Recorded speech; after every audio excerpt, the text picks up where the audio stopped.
আমি আপনাদের দেখাবো কিভাবে আপনারা কিনবেন। আপনারা এমবিএফসি চলে যাবেন, ওপেন মেনু থেকে আপনি শেয়ার কিনুন নামে বাটনে চাপ দেবেন।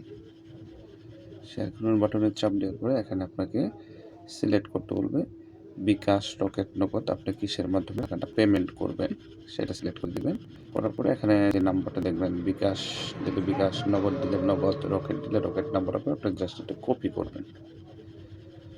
কপি করার পর এখানে আপনি বিকাশ, নগদ অ্যাপসে যাওয়ার পরে আপনি এই নাম্বারে টাকাটা সেন্ড মানি করবেন। সেন্ড মানি করার পর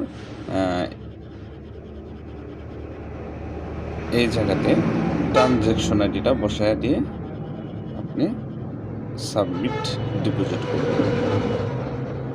সাবমিট ডিপোজিট হয়ে গেলে আপনি ডিপোজিট হিস্ট্রি দেখতে পারবেন। আপনি এইখান থেকে আপনি ডিপোজিট হিস্ট্রি দেখতে পারবেন, কতবার ডিপোজিট করছেন, কতটা শেয়ার নিয়েছেন। এখান থেকে ডিপোজিট হিস্ট্রি থেকে আপনি সেটা দেখতে পারবেন।